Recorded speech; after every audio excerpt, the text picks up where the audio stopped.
मूसा आलैहिस सालाम कय मालिक सकाल बेला যারে দেখলাম গুনাহগার বিকাল বেলা হয়ে গেল আল্লাহর ওলি কিন্তু কিভাবে হলো আমার বুঝে আসে না গো মালিক।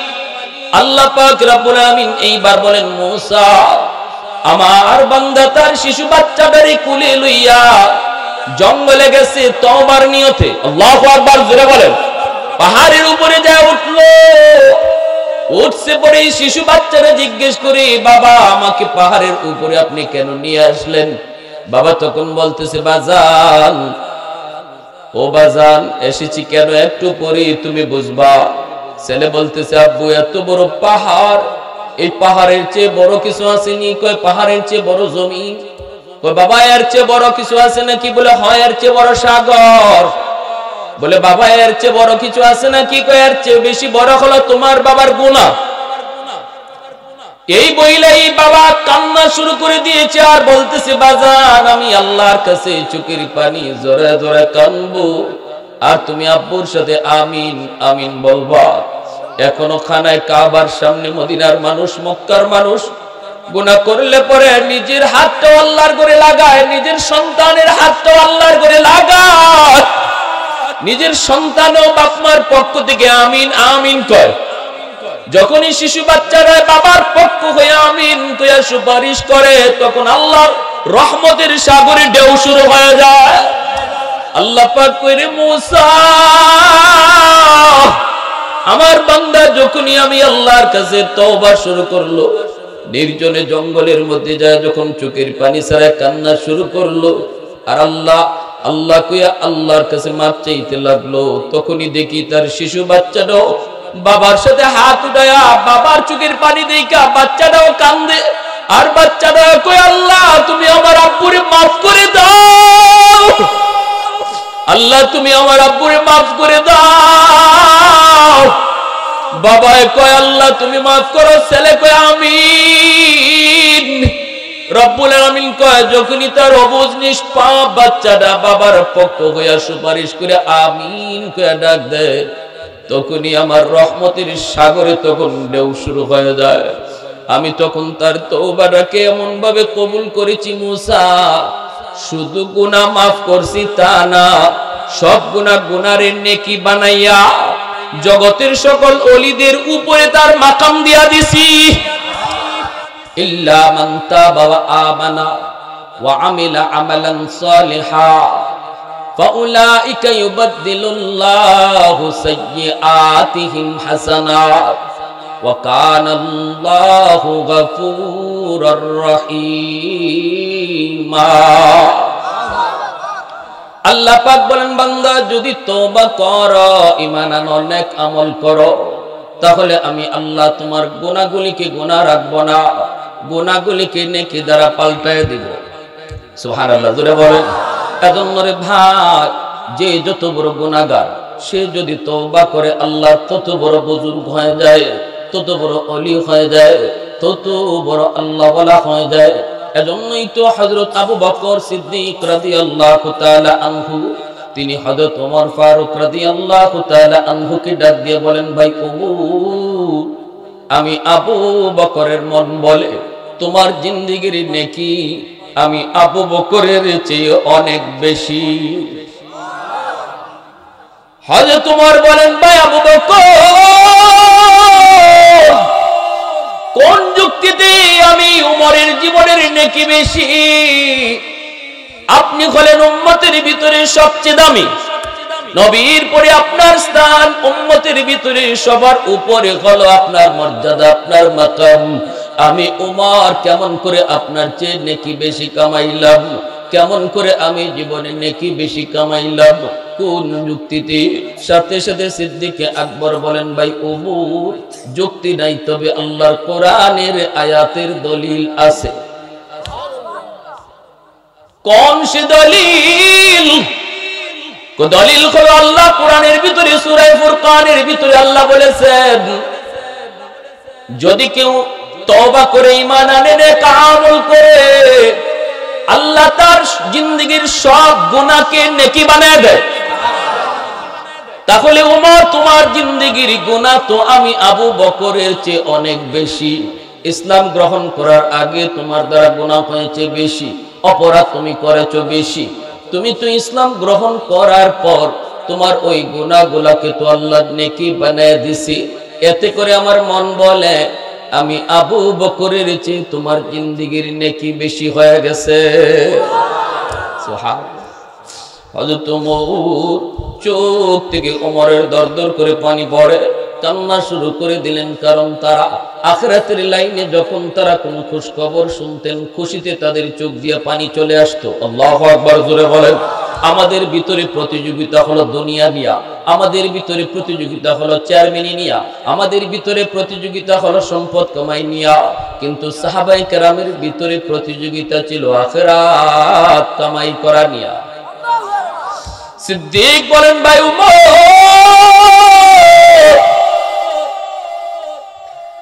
তোমার জিন্দেগির নেকি আমার চেয়ে বেশি, আমার চেয়ে বেশি। কিন্তু ওমর বলেন, না, আমি বিশ্বাস করি না আপনার জীবনের নেকি আমার চেয়ে অনেক বেশি। সিদ্দিক বলেন, না, তোমার জীবনের নেকি বেশি, কারণ তোমার গুনাহ বেশি ছিল। তওবা করার কারণে আল্লাহ পাক তোমার গুনাহগুলার নেকি বানায় দিছে। যুক্তি, দলিল, কোরআনের দলিল। আবু বকর ওমর যখন একে অপরের মধ্যে এই কথা, হযরত ওমরের দিলের ভিতরে আল্লাহর ভয়, কি পরিমাণ আল্লাহর ভয়! ওমরের চোখ দিয়া পানি পড়ে কান্দে আর বলতেছে, ভাই আবু বকর, এত কথা আমি বুঝি না, এত বিতর্কের প্রয়োজন নাই। চলো আমরা জীবনের নেকি পাল্টা পাল্টি করে ফেলি, জীবনের নেকি বদলা বদলি করে ফেলি। আমি ওমর আমার জিন্দেগির সব নেকি তোমাকে দিয়ে দেব, বিনিময়ে তুমি তোমার জিন্দেগির সব নেকি লাগবে না, শুধু আমাকে এক রাতের নেকি দিবানি। একটু জোরে আওয়াজ দেয়া কন্যা সুবহানাল্লাহ। ও ভাই আবু বকর, জীবনের নেকি চাই না, জীবনের নেকি চাই না, শুধু একটা রাতের নেকি আমাকে দিবানি। আমি ওমর আমার জীবনের সব নেকি দিয়া দিব। আবু বকর সিদ্দিক ডাক দিয়া বলে, ওমর, এটা কোন রাতের নেকি তুমি চাও, একটু আমাকে বলো। তখনই ওমর চোখের পানি মুছে আর কান্দে আর বলতেছে, ভাই আবু বকর, ওই রাতটা হলো আমার মায়ার নবী, রহমতের নবী, সরওয়ারি দু জাহানের সঙ্গে যখন তুমি হিজরত করেছিলা গো, ওই হিজরতের রাতের নেকিটা আমাকে দিবানি। ভাইয়েরা আমার, কি পরিমাণ তাদের দিলের ভিতরে আল্লাহর ভয়, কি পরিমাণ আখিরাতের ফিকির, কি পরিমাণ নেকির প্রতি আগ্রহ। এজন্যই তো হযরত ওমর একবার তিনি কেমন ভয়, আল্লাহর ভয় তার অন্তরে। এবার একটু শুনেন আর একটা ঘটনা বলি। এতে যায় মাঝে মাঝে ঝগড়া জাতীয় করে, একটু গালাগালিও করে, একটু মন কষাকষিও হয়। এরকম দুইজনের ভিতরে একটু তর্ক বিতর্ক হলো। হুসাইন হযরত ওমর ফারুক রাদিয়াল্লাহু তাআলা আনহুর ছেলেকে বলে ফেললেন, গালি দিয়া বসলেন। গালিটা কি? গালিটা হলো, কথা কম ক, গোলামের ফুত গোলাম, গোলামের ফুত, গোলামের ফুত গোলাম যদি কেউ কয়, তাহলে হেওই খালি গোলাম হয় না, তার বাপও গোলাম হয়ে যায়। ঠিক না? রানিং প্রেসিডেন্টের ছেলে, তারে ইমাম হুসাইন গালি দিয়া বসলেন, গোলামের ফুত গোলাম। এই গালিটা শোনার পর হযরত ওমর ফারুক রাদিয়াল্লাহু তাআলা আনহুর ছেলের মন খারাপ হয়ে গেল। চলে আসলেন মন খারাপ করে, চোখের পানি মুছতে মুছতে বাড়িতে আইসে বাবার কাছে নালিশ দেয়া বলেন, বাবা, হুসাইন আমাকে গোলামের ফুত গোলাম কইছে, আমারও গোলাম বলছে, তোমাকেও গোলাম বলছে। এত বড় গালি আমি সইতে পারবো না বাবা, তুমি বিচার করা লাগবে।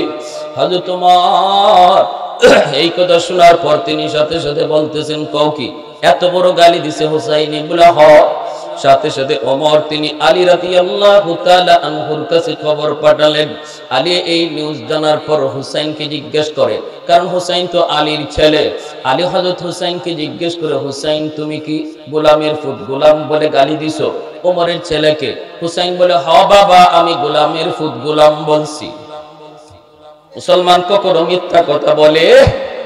জোরে বলেন। শিশুদেরকে মিথ্যা কথা বলানো শিখাবেন না, শিশুদের কাছে আপনি নিজেও মিথ্যা বলবেন না। ঠিক না? আসো আসো দিমনে দিমনে কয়া আসো, এখানে আসো, আসলে পরে তোমাকে এই দিব সেই দিব, এই ধরনের মিথ্যা কথা বইলা শিশুদের সাথে কখনো প্রতারণা করবেন, আল্লাহ নবী নিষেধ করেছেন। নইলে শিশুকালেই সেই মিথ্যা কথা বলার প্রতারণা করার বদ আসর তার দিলের ভিতরে পড়ে যাবে। কারণ মুসলমান সব করতে পারে কিন্তু মিথ্যা বলতে পারে না। এজন্যই তো নবীর সাহাবী বলেছিলেন, ইয়া রাসূলুল্লাহ, মুসলমান জিনা করতে পারেনি, নবী কই হয়ে যাইতে পারে, শয়তানের ধোঁকায় পড়ে করে ফেলতে পারে। নবী কো মুসলমান খুন খারাপি করতে পারেনি, হয়ে যেতে পারে, হয়ে যেতে পারে। মুসলমান সুদ খাইতে পারেনি, আল্লাহর নবী কয় পারে। আরেকবার সাহাবী কয়, নবী কো মুসলমান মিথ্যা কথা বলতে পারেনি, নবী কয় অসম্ভব, মুসলমান মিথ্যা বলতে পারে না। দেখছেন, আল্লাহ নবী বলতেছেন, হ্যাঁ সুদ খাওয়া ঘুষ খাওয়া এটাও জিনা ব্যভিচার হয়ে যাইতে পারে শয়তানের ধোঁকায় পড়া, কিন্তু মিথ্যা কথা রাসূল বলে এটা মুসলমান বলতে পারে না। তাহলে মিথ্যা কত বড় গুনাহ, যে মিথ্যা কথা সহজে বলতে পারে তার দ্বারা সব গুনাহ করা সহজ। পৃথিবীতে এমন কোন গুনাহ নাই যেটা সে পারবে না, যে মিথ্যা বলাতে পটু। বুঝছেন, এজন্য এটা এত খতরনাক। রাসূল করিম সাল্লাল্লাহু আলাইহি ওয়াসাল্লামের নাতি হুসাইন, ছোট্ট বালক, বাবা যখন রাগ করে জিজ্ঞাসা, বাবা হুসাইন, তুমি কি ওমরের ছেলেকে গোলামের ফুত গোলাম কইছো? হুসাইন তখন একটু নীরব, এই কথা কয় নাই যে না বাবা আমি এই বলছি ওই বলছি, ওই বানায় কিছু বলে, হ বাবা আমি গোলামের ফুত গোলাম বলছি।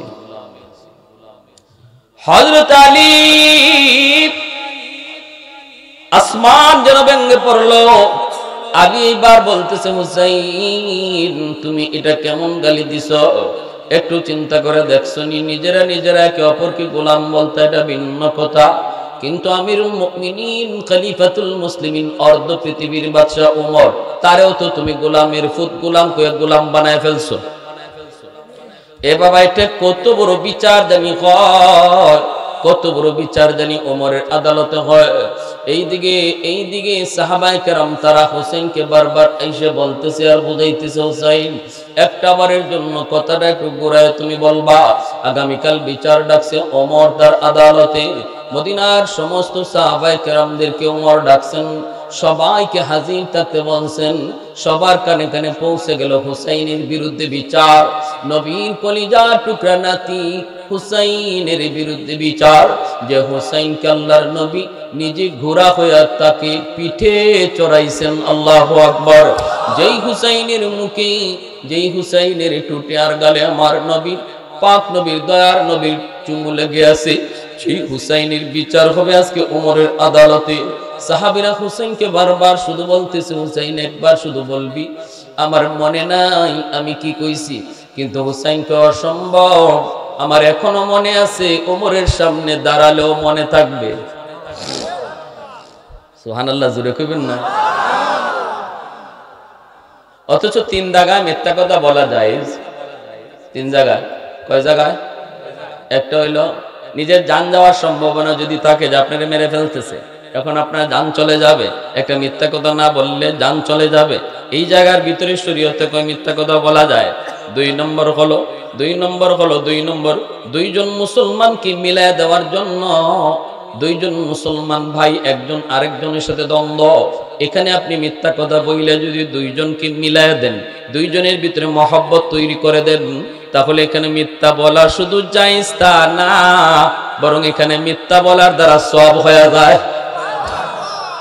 আপনি তারে দেয়া বললেন, ভাই তোমাকে অমুকে খারাপ জানে, কে বলছে? এত আমার খারাপই কয়, আমার মানুষের কাছে গালাগালি বলে, আমার কত নিন্দা করে, আমার কত হিংসা করে। ধর্মিয়া মানুষের কথা বাদ দাও তো, আমি নিজে তার সাথে কথা বলছি, সে তোমারে খুব ভালো জানে, মূলত কিছুই না, মূলত আপনি হেরদার এসে গেছেই না। তখন তাই নাকি, তুমি নিজে কথা বলছো? বলে হ্যাঁ আমি নিজে কথা বলছি, সে তোমারে ভালো জানে। এই কথা কয়ে ওর দিলটা নরম করছে। ওইদিকে ওর কাছে গিয়ে কে কইছে তোমার ও খারাপ, কে কইছে তোমার ও তোমার বকাবকি করে, আমি ওর সাথে নিজে কথা বলে আসছি, ও তোমারে ভালো জানে। এদিকে কইয়া ওর দিল নরম করছে, কইরা দুইজনকে মিলাইয়া দিছে। মূলত হে কারো কাছে যায় নাই, কথাটা বানায় বলছে, মিথ্যা কথা বলছে। এখানে এই মিথ্যা কথা সওয়াব হয়ে যাবে। বুঝে আসছে? আরেকটা মিথ্যা কথা কোথায় বলা যায়? আমি মাইকে বলা যাবে না, মাইকে বললে বিপদ। নিজের বাড়ির বিবির কাছে, বউয়ের কাছে মিথ্যা বলা যায়। এই ওয়াজ আমি মাঝে মাঝে করি, তো আমার ওয়াজ তো ইউটিউবে চলে যায়, কারণ আমার বিবির সাথে এই ওয়াজ শুনছে, শুননি এখন ওখানে আমার কথা বিশ্বাস করে না। কয় পাবলিক রীতি কথা শিখাই আইছো, বউয়ের সাথে মিথ্যা বলা যায়। যদি তুমি বুঝো যে 500 টাকার শাড়ি 500 টাকা বললে, বা 1000 টাকার শাড়ি 1000 টাকা বললে সে রাগ করবে, সে কইব আরে তোমার জন্য শার্ট কিনো 1200, 1500, 2000 দিয়ে, আর আমার জন্য 1000 টাকা দামের একটা শাড়ি নিয়ে আইছো, এটা তুমিই পরো, আমি পরি না। এই ধরনের ম্যাডাম যদি মনে করেন আপনি আপনার ঘরে, তাইলে তারে কইবেন 3000 টাকা শাড়ির দাম। কথাটা বুঝে আসছে? ঘরের আগুন নিবানোর জন্য এখানে শরীয়তে অনুমতি দিয়ে রাখছে। কইছিলাম নি মাইক বন্ধ করে কইতাম, এখন লাগাইছি ফেস আপনার মাঝে। আমার ঘরে তো ফেস লাগছে, আপনারাও লাগাই দিছি। এখন বাজার থেকে নিয়ে আপনি অরিজিনাল দাম কইলেও খুব মিথ্যা কথা কইতেছে, ঠিক কিনা? তো ওই 3 জায়গার ভিতরে বলা যায়, বাকি আর কোথাও ইসলাম অনুমতি দেয় না, কোথাও দেয় না। হুসাইনের ব্যাপারে সাহাবীরা বারবার জিজ্ঞেস করে, হুসাইন একবার শুধু তুমি বলবা আমার মনে নাই, কিন্তু হুসাইন কয় অসম্ভব, আমার এখনো মনে আছে, তখনও মনে থাকবে। মদিনার সাহাবায়ে কেরাম সবাই মদিনার মসজিদে হাজির। হযরত খলিফাতুল মুসলিমিন আমিরুল মুমিনিন হযরত ওমর ফারুক রাদিয়াল্লাহু তাআলা আনহু, তিনি বিচারকের আসনে বসা। শুরু হয়ে গেল কথা, জিজ্ঞেস করা হলো, হুসাইন তুমি কি আমার ছেলেকে গোলামের ফুট গোলাম বলছো? সমস্ত সাহাবায়ে কেরাম তারা নীরব হয়ে আছেন। হুসাইন একটা বার যদি কথাটা একটু ঘোরায় বলতো, ডাইরেক্ট না বইলে যদি একটু ঘোরায় বলতো, আমরা কোন রকম সুপারিশ কইরা হয়তো বিচারটা হালকা করে দিতাম। কারণ ওমর এত গরম, এত গরম, এত গরম, ওমরের আদালতে বিচার এত ন্যায় বিচার হয়, তিনি তো তার সন্তান আবু শাহমাকে ন্যায় বিচার করতে যায় তিনি মেরেই ফেলেছেন। এই তো সেই বাবা, যেই বাবা বিচার করতে যায় নিজের কলিজার টুকরা সন্তানকে হত্যা করে ফেলেছেন, তিনি তো সেই ওমর। অতএব হুসাইনের প্রতি তিনি তো কোনো দরদ দেখাবেন না। নবীর কলিজার টুকরা নাতি, এতটুকু মনে করো তিনি কোনো দরদ দেখাবেন না। এইদিকে ওমর যখন বারবার জিজ্ঞেস করেন, প্রথমবার যখন জিজ্ঞাসেন, হুসাইন বলো তুমি কি আমার ছেলেকে গোলামের ফুট গোলাম তুমি বলছো? সবাই তো অপেক্ষায় হুসাইন একটু ঘুরায় বলবে, কিন্তু না, ওমর জিগাইতে দেরি, হুসাইনের জবাব দিতে দেরি হলো না। হুসাইন ডাক দিয়া কয়, আমিরুল মুমিনিন, আমি আপনার ছেলেকে গোলামের ফুট গোলাম বলেছি। ওমরের আদালত নীরব, একদম নীরব, নিস্তব্ধ হয়ে গেল, কারো কোনো কথা নাই। সবাই টেনশনে পড়ে গেল, নীরব নিস্তব্ধ হয়ে গেল, কারো কোনো কথা নাই, কারো কোনো সুপারিশ নাই। তখনই হযরত ওমর বলতেছেন, সাহাবীরা তোমরা সবাই শুনছনি, সবাই তোমরা শুনছনি হুসাইন আমাকে গোলামের ফুট গোলাম কইছে? বলে হ্যাঁ আমরা সবাই শুনছি। এইবার হযরত ওমর ব্যাখ্যা চান, হুসাইন তোমরা নিজেরা নিজেরা ঝগড়া করছো, তুমি তারে গোলাম বলতে পারো, কিন্তু আমি কেমনে গোলাম হলাম একটু বুঝায় বলো, আমি কেমনে গোলাম হলাম একটু বুঝায় বলো।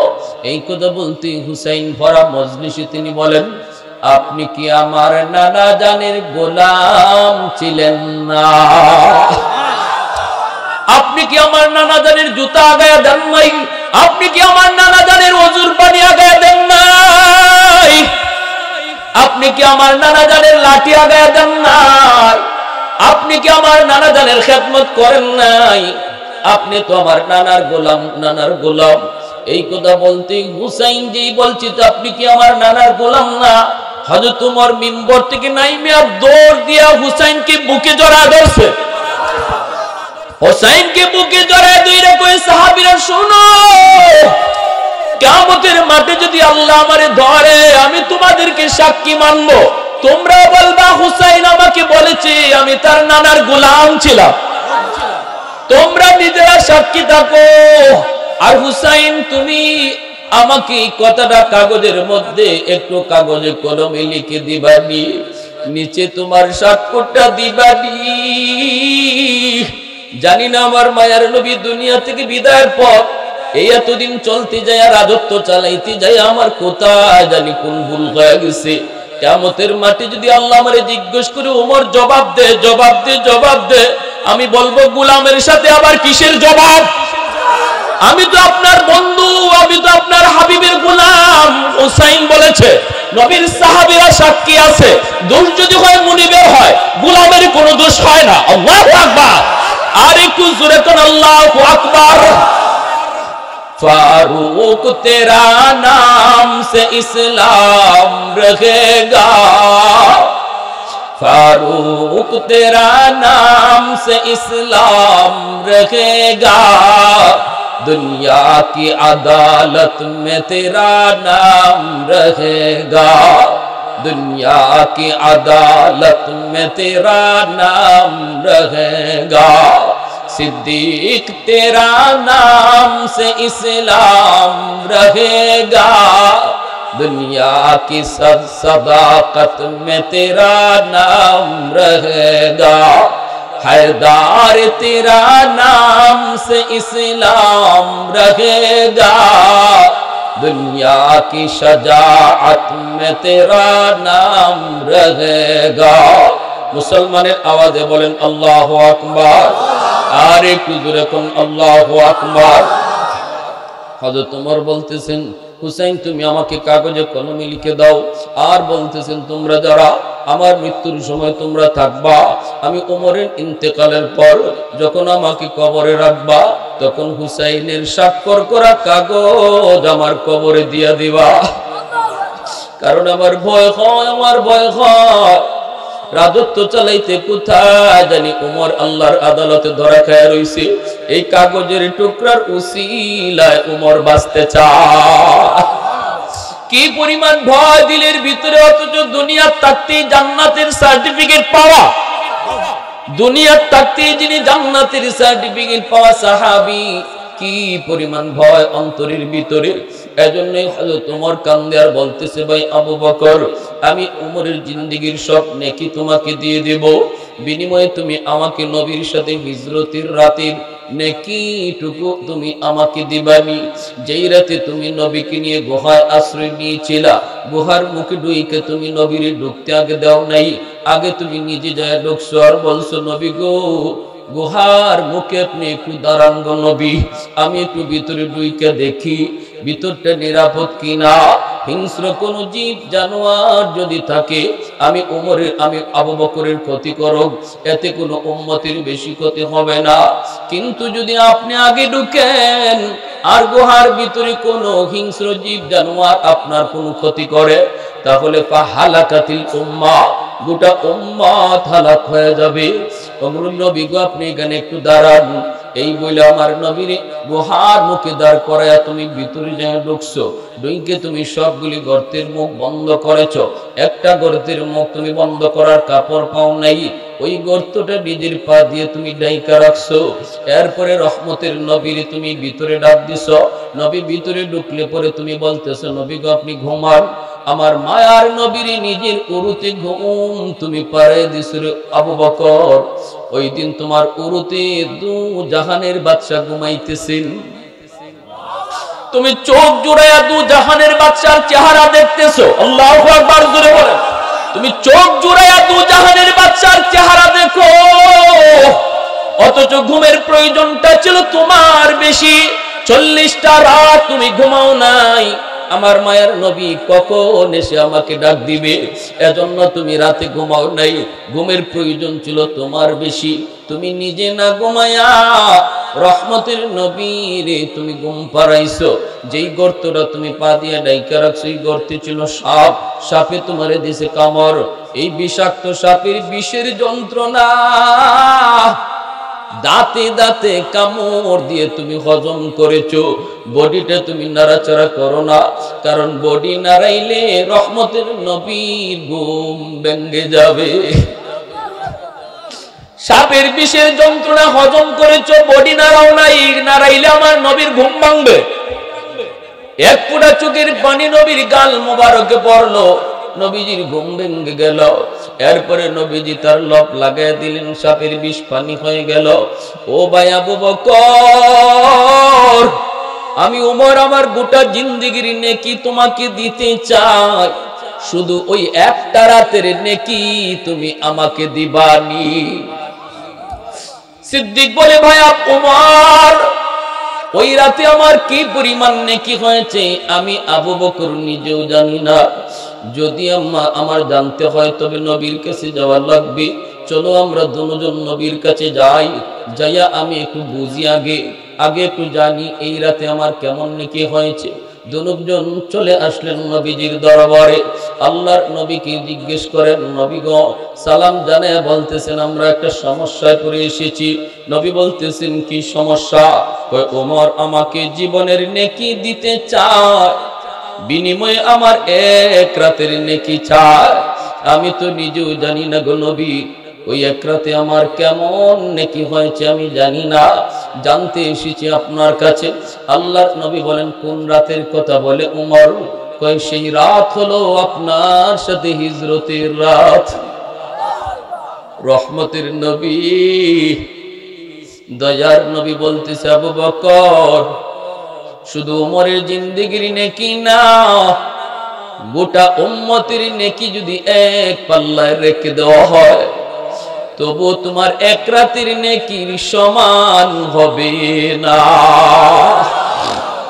একটু জোরে আওয়াজ দিয়ে কন্যা সুবহানাল্লাহ, আর একটু জোরে সুবহানাল্লাহ।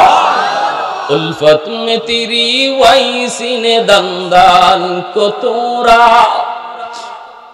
উলফত মে তেরি ওয়াইসিনে দন্দান কো তোরা, वो बकर उमर नक्श कदम तेरा न चोरा, वो बकर उमर नक्श कदम तेरा न चोरा, आयो शाक नबी वाके असरार मदीना, सुल्तान का सुल्तान है सुल्तान मदीना, सरकार का सरकार है सरकार मदीना, गुलजार का गुलजार है गुलजार मदीना, अल्लाह ने मक्का ही में ये काबा बनाया, इस काबा का काबा तेरी मरकद को बनाया, ऐसा लम्हा जी चल जा राह मदीना,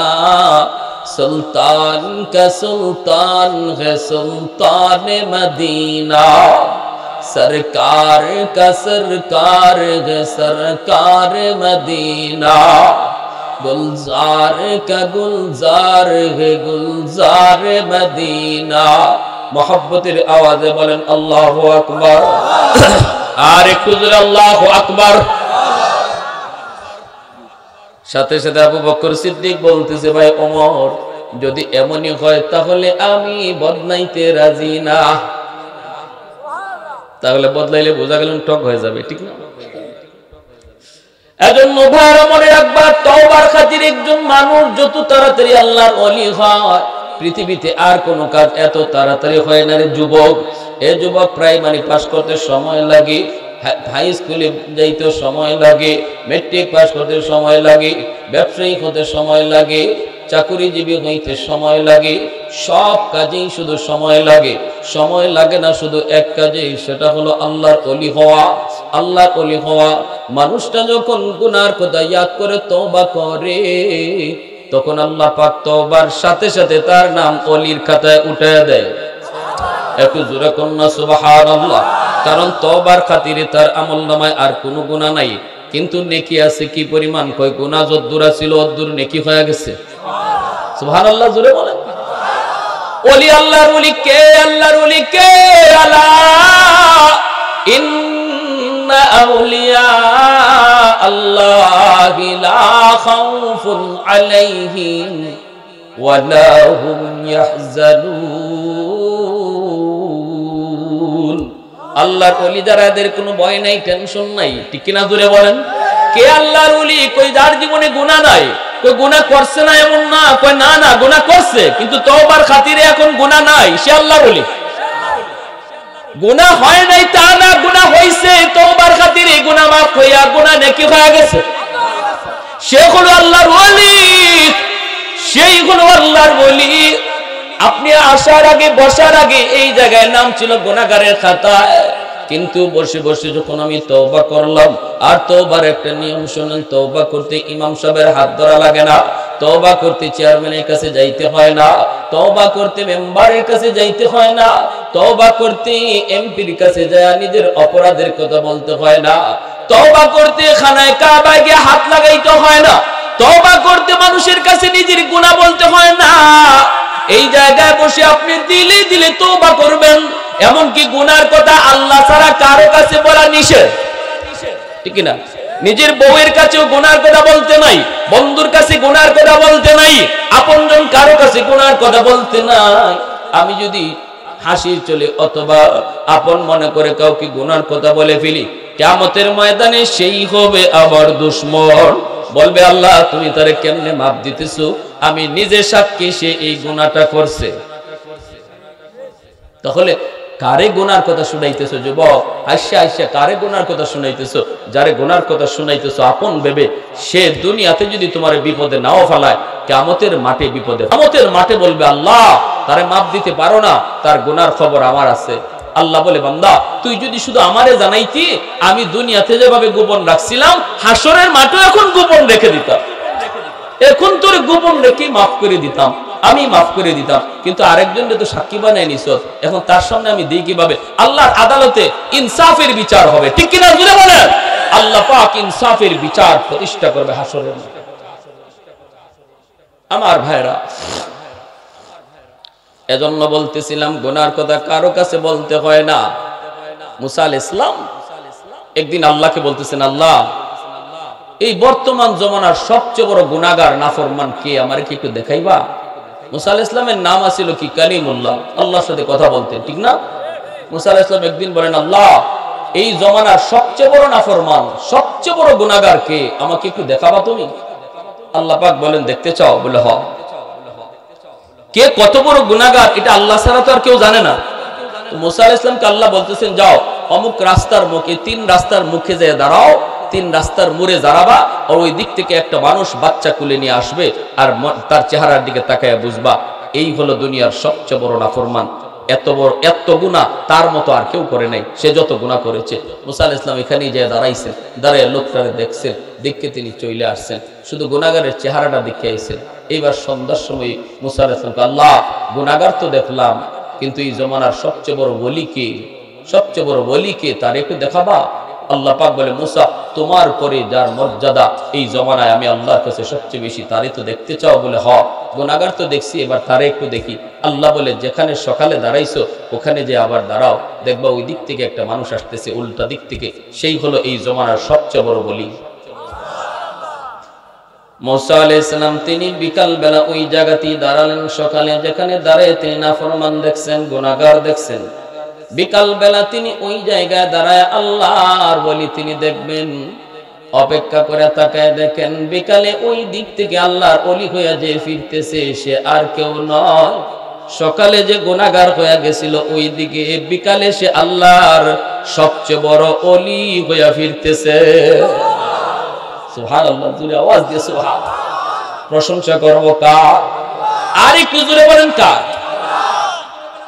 ये जिक्र खुदा दिल में सदा रखने दिया कर, और नक्श खुदा दिल में जमा रखने दिया कर, क्या जाने हक इस्लाम है कोई फضل इलाही, हर वक्त दरे कल्ब खला रखने दिया कर, मुर्शिद की नजर गाज़ बसर से न होती है, क्या खुश नजरी खुश नजरी खुश नजरी है, क्या खुश नजरी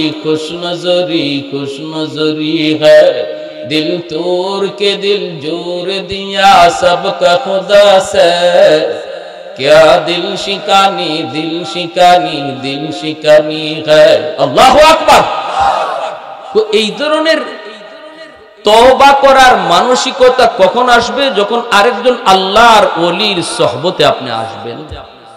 নিজে নিজে হয় না তওবা, নিজে নিজে হয় না।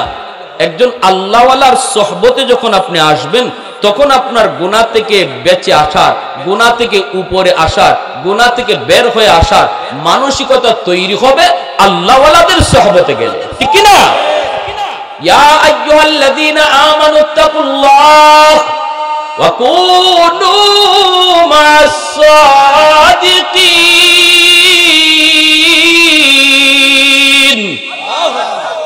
আল্লাহ পাক রব্বুল আলামিন পরিষ্কার জানায় দিয়েছেন, মুত্তাকি হবে সেই, গুনাহমুক্ত হবে সেই যেই মানুষটা নেককার আল্লাহওয়ালাদের সাথে চলবে।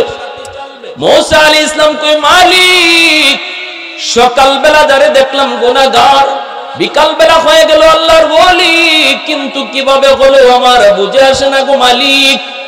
আল্লাহ পাক রব্বুল আলামিন এইবার বলেন, মুসা আমার বান্দা তার শিশু বাচ্চাটারে কুলে লইয়া জঙ্গলে গেছে তওবার নিয়তে। আল্লাহু আকবার, জোরে বলেন।